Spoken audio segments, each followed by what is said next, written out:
Hello, everybody. Welcome back to the Shuffle Bus. Great to see you. This is a special video that I'm doing today. Basically, I started a conversation on the community Discord. If you're not a member of that, it will be down in the links below, discussing the Brennan Widow's Rush and efficient first five answers to it, and whether or not the community has found a solution to this, and or whether or not there is a solution to it. For those of you that are maybe a little bit new to Ashes or just getting into the game or even just exploring it, one of the things that Brennan is very capable of doing is winning games by not really playing to the battlefield so much or caring about what your opponent is doing and really just racing life. And she does that by a variety of different options. Obviously, her onboard Phoenixborn ability, which is Spirit Burn, for one ceremonial class die, you can destroy a unit on your battlefield and you can do 2 damage to an opponent's Phoenixborn, is just an onboard win condition very similar to Jessa's Screams, not Fear, Screams, but obviously can only be done once per round, whereas Jessa can be used every turn, providing you have the dice for it. Brennan brings a larger battlefield, which is something that is very valuable in the Ashes competitive meta, and really, honestly, takes little to no work or extra cards to clear her battlefield, self-clear her battlefield for advantage. Now, my argument was that in order to properly fight Brennan and stymie the Widow's Rush, you're left in a position where you have to take 2 first 5 cards to handle it. Generally speaking, it's an ally of some sort, whether that be Anchornaut or Raptor Herder. Raptor Herder may be arguably slightly better than Anchornaut, but honestly, it's really hard to gauge that. I've played this match both in goldfishing and competitively now quite a bit, probably 20, 30 plus times. I would say that my win rate is fairly decent in goldfishing, maybe 50-50, which is not bad. But in competitive play so far, I am 1 in 3. So that tells you a little bit about maybe my own skill level at making decisions around Brennan when it's put in the hands of a more capable Brennan player that's not me. So the idea with this video was to discuss this, and one of the things that kept coming up in the community was, like, if you do these things and do these things, then Brennan just doesn't get to do Widows. And I played 2 games recently competitively, both in Shuffle Bus Winter Qualifier, where in both cases, the first match was against Asterix, who was in AIL finals here just recently, and the other one was against JK007, who was a top 8 competitor in Shuffle Bus 5 with a Lulu burn. And in both of those cases, I did things that would make the Widows suboptimal in the early round, and just ended up still taking significant damage from Widows in the course of the game. And it's not that Widows actually wins the game, but it's really more of an issue that whatever your Phoenixborn health is, subtract 4 to 6 life from that Phoenixborn if you've done it properly in round 1. And not that other decks can't do that as well, but the Brennan deck then consistently, without playing anything else to the board round over round, can produce an average of about 5 damage per turn. So again, if that's the case, obviously just doing that math, if that's the only sources of damage from Brennan, of course the Brennan doesn't get there on an Odette or any kind of Phoenixborn that's above 16 life. Xander comes to mind here. But we just recently saw a stream that Neil and I did showcasing, testing Law of Fear specifically against Brennan, because the idea being that the Law of Fear turns down the Widow's package into 1 attack per Widow instead of 2 attack per Widow, and turns off the Raptor Herder and sort of the other threats that can be on the board that can, sneak in a point of damage here or there. And the theory is that that would be enough, combined with Xander's 20 life, to actually get us to a point where you can do the 18 damage you need to do to Brennan, because the reality is, if Brennan gets to go first, you are most likely dead as a player against a capable Brennan player by the first turn of the top of round 3, when Brennan gets to go first in round 3. That's the reality of facing a Brennan. So this really powerful aggressive strategy exists, and what do we do about it if we're playing decks that are playing to the wider swath of the meta, like 4-book Aerodel, or playing to Snake, or playing to these other things? Now, I will say that I do believe Snake has proven time and time again to be explosive enough to race Brennan and actually get a Snake to a victory condition by round 2. And by doing that, you actually can go faster than the Brennan. And since the Brennan isn't great at interacting at the board, that really becomes your sole game plan with Snake against Brennan.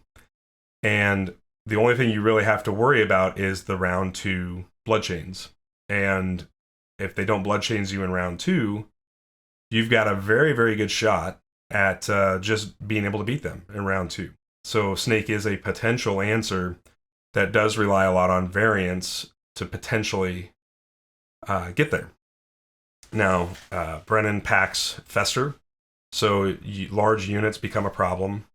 In fact, I've wrestled with Knight opens consistently, to especially alert Knight opens like Sonic or Hammer Knight, to be able to tank one of the hits from one of the Widows into my Knight, and then on the next turn, before it gets festered, attack with that Knight into the Brennan face, and put 3 damage on the Brennan yourself, before your opponent then plays Fester to remove the Knight. This allows you to then have a Frostback Bear or other meaningful threats stick on the board, because Brennan has a difficult time dealing with significant board threats. So that is one weakness of Brennan, but the question is a 2-attack bear fast enough in round 2? Can you do enough in round 1 to make a 2-attack bear in round 2 meaningful enough to actually get you to the victory before that top of round activation in round 3? Now, there is some variance. Obviously, round 2, Brennan could draw no burn, and then those matches, Brennan just loses, but I would call that the floor of facing a Brennan. And in one of my matches here recently, Brennan just did 11 in round 2 on the back of a double Molten Gold, Final Cry, and Spirit Burn combined with a 1 point of damage from a Fire Archer. So, you look at those things and you go, okay, like, that's just 11, right? That's taking 11. So if you took 5 or 6 in round 1 and take another 11, you are dead at the top of round 3. No qualms about it. No matter what your battlefield looks like, you're dead. So, because Brennan can just go main action, make any unit from their spell books or from their hand, and then just Spirit Burn. And that's the game. So, let's talk about that a little bit. Let's show some Widows sequencing that happened from some really high-level players in competitive play. Both of these matches essentially are Swiss round matches that are essentially play-ins for either player to win and get into top 8s. And of the Brennans entered in Shuffle Bus in Shuffle Bus Winter, there were 7 of them in total. Currently, 3 are on par to be top 8. So certainly she is becoming a real menace to the potential meta. And what we're seeing is the Brennan burn package is plugging in to a lot of decks, my Odette included, where I'm just running 3x Sympathy Pain and 3x Molten Gold alongside my board, because the burn damage is so...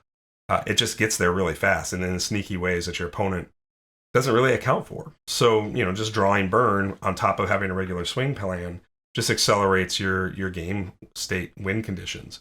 So Sympathy Pain and Molten Gold double dip for unit removal in non-burn initiate, like burn-centric deck design. So I don't want to spend a lot more time on this. We're going to jump into some games here. Okay, so up on the screen now, you will see Asterix's Brennan list. And this list is significantly different than other Brennan lists that we have seen, because Asterix has the opportunity in this list to open with Double Knight. And for those of you that don't know what a Double Knight open means, It just means that you're playing a 3 dice ally traditionally, although he does have the 1x Gornrock Brawler, so he can open with Gornrock Brawler and say Master Vampire, or he can open with Gornrock and Blood Mage. I mean, there's a couple of different elements, or you can go Master Vampire, Blood Archer. So Double Knight is a potential solution here. And in this particular deck, there's 2x copies of Widows, so Widows is not something that has an impact potentially as the game goes on, but does have the ability to still be first 5'd in this. Got plenty of ceremonial dice for that. And really what Brennan really boils down to in a lot of sequences is a matter of who goes first and the dice. Now, Asterix's list is unique because certainly I was surprised, like in this game in particular, Asterix wins the dice roll and chooses to go second. And I thought that probably put him potentially on his back foot for a Widow's Open. And you'll see that it does have that potential cost. So again, we're not going to play the game out. We're just going to go through some key components here of this particular game. And what you've got here on the dice roll is Asterix rolled 4 basics to my 3 basics, so he gets to choose. And I've got double frog showing, and basically had a really good roll pretty much across the board, minus the fact that I didn't have the sympathy die for the Raptor Herder. And I do make a potential mistake in playing in this first 5 where I do use a nature die for Raptor when I probably should have used just meted the sympathy die and played it. But, okay, I digress. So one of the weaknesses of just the single Raptor Open you're going to see here. So we basically, he gives me the first go, and I put down a Winged Lioness because at the end of the day, like I just need to put a book into play. And so I like putting the Lioness down just in case he opens with something that I want to hunt. Then I can make Lioness and hunt his thing. Makes his first action. He does meditate a little bit here. He meditates a nature die up, and he meditates a ceremonial die up. 2 reasons for this that I can foresee. Number 1, the nature die says if I play Raptor, he can eliminate a blocker. So it opens the Widow's path for me to take 4 Spirit Burn into 6. The second option here, which I think this makes a lot of sense for Asterix's deck in particular because of the single nature die, it's very unlikely for him to roll the power side. So by going second, he just ensures that he can clear my blocker at the cost of a main action, which is pretty costly, to be fair. I'm going to play the Raptor because I need a response to this potential Spirit Burn. My sequencing's a little off. And what I mean by that is I should take a nature ping the hatchling, and see if he's going to play Raptors or Widows. Because if he does that, then I can make the Raptor, and the sequencing works out exactly the same way. If not, then I can make the Winged Lioness. And the Lioness is really good here at surviving the 1/1 Herder. But I do make the Raptor, I ping his Herder. Again, I think this is 50-50 at best on which is the best one, because if what you're going to see here is he goes and makes the Widows, and then he pings away my Herder as his first action, and now he's going to get to attack for 6 with all of these guys. So he gets in for 4 because I do block, let the hatchling die, and I do block one of these things, in order to only take 4. He's still got 3 units on the field here. 3 units on the field. Winged Lioness is my only unit. Can only kill one of these things right now. He's got Salamander Monk left, and not really sure what the final card is, but he's holding dice for Master Vampire or Blood Archer. So seems likely that it's a Blood Archer or a Master Vampire. And technically, because he's got 6 dice left, it could be both. He could have, in this sequence, both. Now, he's got a Salamander book up, so whether or not he's going to buy the Salamander and not do a double night is really up to him. Because this could be 2 nights still, and just he's setting up Salamander for a later round. Okay. And in this sequencing, he's got plenty of Spirit Burn targets, but we know if he Spirit Burns, he's crushing one of these units in play, and then he's only on 1 night as a play. Okay, so we've kind of got an idea where he's at. So he does make the Salamander. That tells me we're not on double night, which is good. Makes me believe that one of the cards in hand is a Fester, and the other card is a Knight. Okay, so again, actually, he doesn't have Festers in his list. We can see that on the right-hand side here. So Let's keep going here. So he makes the salamander. No, he makes the salamander. My lioness attacks and hunts his monk. The reason I'm doing this is because I don't want him to be able to get one attack with the regular salamander, then spirit burn for one attack, or attack with the monk's spirit burn, and then be able to attack with the monk's spirit. That turns this monk into a source of 4 damage for 1 dice. It's extremely powerful. All right, so we take away one of those things. I make a Lightbringer. I actually think my best play would have been last turn, before ever summoning the lioness. Like, I should have put the Lightbringer book down, because then I could have forced his hand a little bit on attacking with the salamander into Lightbringer and killing it, and not putting 1 damage on my winged lioness. Again, sequencing matters here. So I'm not saying I was perfect in this game by any stretch, but so we make the Lightbringer. We do force the monk's spirit attack. It is going to attack into the lioness. And this is fundamentally an issue, because either you take another point of damage, you know you're going to get spirit burned, and you're going to go from 6 to 7, because we're really at 6, to be honest. Or you let the lioness die. And this sequence is a very traditional Widow's Open, but I gave him that opportunity. I actually think I could have forced Asterix's hand if I had to start at a Nature's Wrath over this Sword of Virtue, or actually over the Lightbringer. I think the Lightbringer is a mistake here. So Asterix passed. That's what happened. I played Lightbringer and forced his monk to attack. His monk attacks in. I deck guard. I take my Lightbringer into a Widow. He Brennan guards to protect those Widows. He makes a Blood Archer to kill my Lioness. I Sword of Virtue his Blood Archer. Kill a Widows with a Bear. So again, here we are at the end of round 1. And Brennan has done 7 damage, left a unit on board. I do have 2 units on board, so I'm up 3 dice to his 1. That's normal for boards, right? That's a normal state. But really, really a poor position in general here. I did roll the frogs, and I'm not going first, though, so that's a problem with this Widow attacking, because it's possible for Widow to just go into Bear here. Etc. So again, not gonna play the whole game out. That's just a traditional, like, explosive Brennan start. 7 damage is kind of in the middle. I mean, 6 to 8 is kind of the expected value. 1 less than that doesn't really matter. I do go on in this game and lose, but I lose by 2, so it's very, very close. Through a series of trades and stuff, and he doesn't have the tempo to finish me top of round 3, because I actually get to go first top of round 3 in this match, which is why I think it's bad for Brennan in particular to give up that top of round 3. That I think they just want to be top of round 1, top of round 3. So, okay. So that's a traditional kind of Widow sequencing where you just try to answer with Raptor and it's not enough, right? You just take 7 damage, 6 damage, that kind of thing. Okay, so we're back with the JK matchup.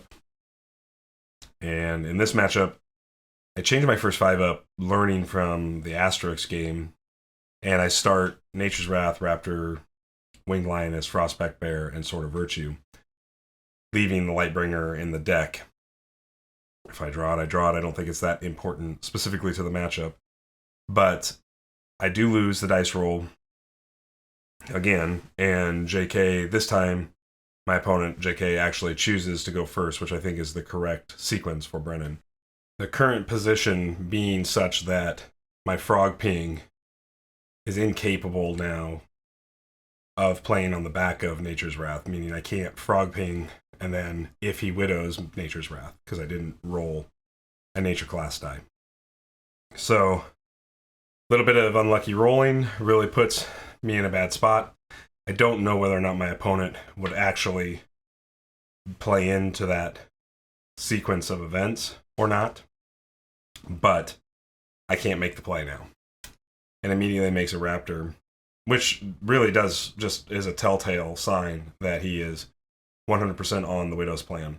My only play line here now is to either ping and make Herder, or meditate up and make Herder, and essentially let him ping away a Herder and get in for 4. If I ping, make Herder, he still gets in for 4, so I don't think it makes a whole lot of difference one way or the other here. I was sick, like really sick during this match, so my plays are probably not perfect by any stretch. And he makes a really interesting decision just to use this Raptor Herder directly into the hatchling. So he doesn't immediately go for the Spirit Burn Widows play because he can't Spirit Burn Widows, otherwise I have 2 blockers. So I could Odette Guard, put him in an awkward place, still have 2 blockers take 3, and so I think in hindsight that is one decision that's probably what you have to do there. If your opponent makes that attack, they just do that. And so now I am on the ping into Nature's Wrath play, so I could just get him. So I do ping the hatchling, but JK doesn't respond with Widows. So now he's going to look for a more opportune time later in the round to use Widows to advantage. That is just sitting in his back pocket now for the rest of this round to engineer a game state where they work. And all the credit to JK for being able to do that. So not a lot more interesting really happens here other than he didn't do the traditional Widows. So I make the bear. He ping festers the bear almost immediately. Now what I probably should have done in retrospect is probably taken the 1 with the Raptor and entered the fray as Herder. Tried to force the Widows there.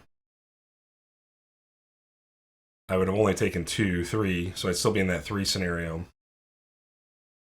And we would have gotten value out of our Herder on the post swing instead of not getting any value out of it. But alas, didn't make that decision. Make the Lioness.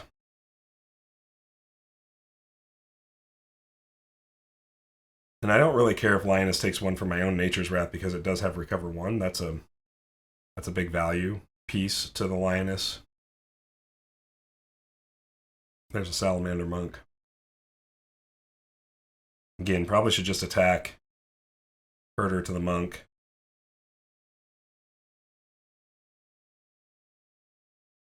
Or Fray the Monk. I like Fray the Monk with Nature's Wrath because then I get value from this. So yeah, I do Fray the Monk. Take the 1.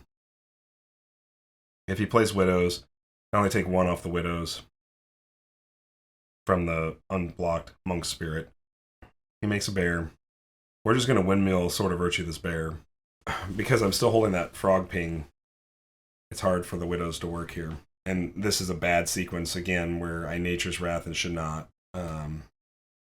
I gain no value from this Nature's Wrath. It's just a terrible Nature's Wrath. But credit JK for outplaying me and at the end of the day, just making a dumb decision. And I'm going to blame that on being sick more than anything, because where you just pass and you force him to do the Widows.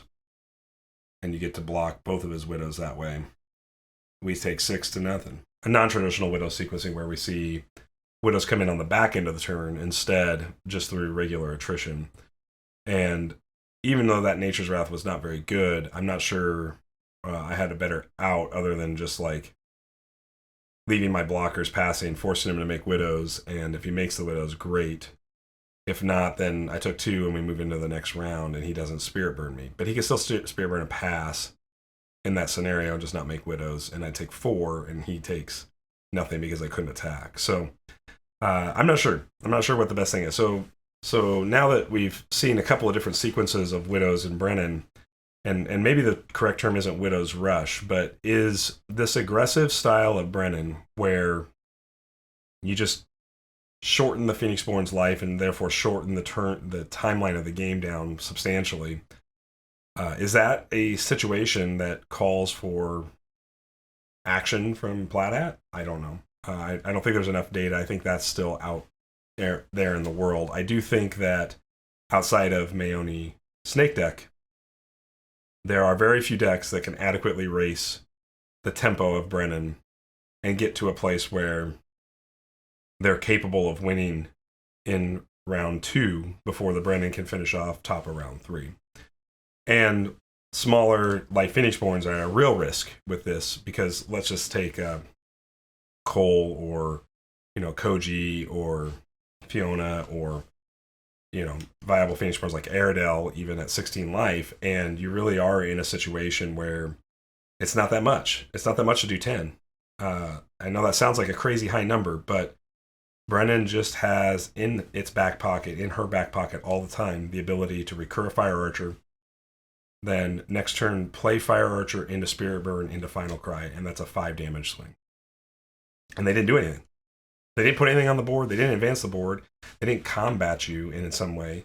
They didn't attack you. They just simply put together a 1-card combo or 2-card combo, because you have to have the Final Cry, and the dice to do it. So are there ways to fight it? Sure. I mean, there are definitely ways to fight it. Spin down is certainly a possibility.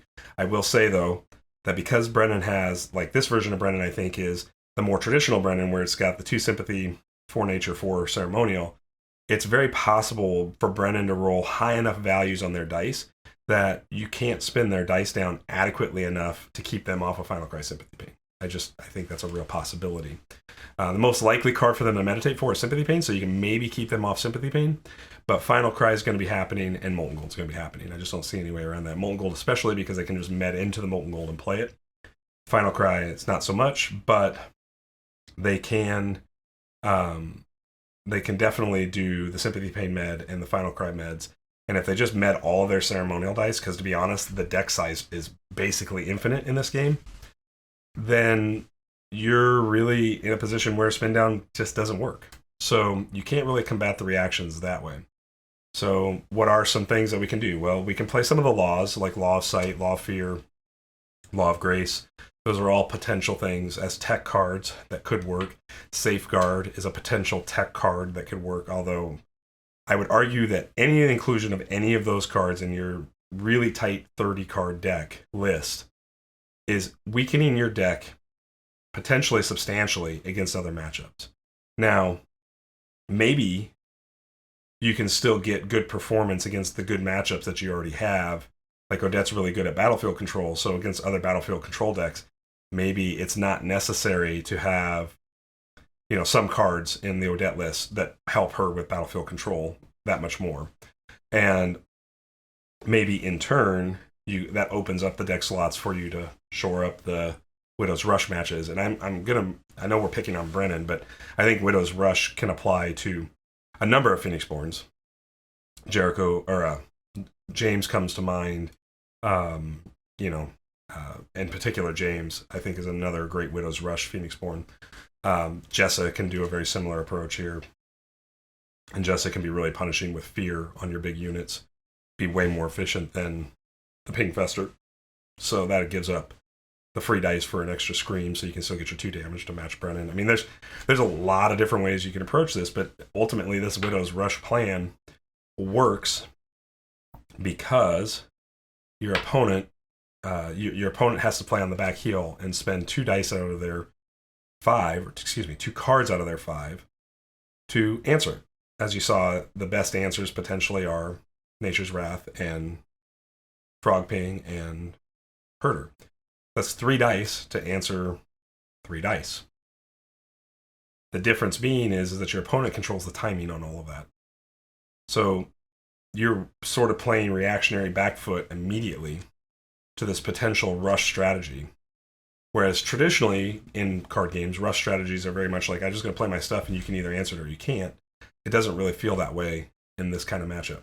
So what are the things you're doing? How are you fighting Brennan today? Love to know about it in the comments below. Just let us know down in the comments. If you're liking this kind of video or you want to see us do more content like this, the best thing you can do is give us a thumbs up. Tells us we're doing a good job and we're putting out the kind of content you want to watch on Ashes.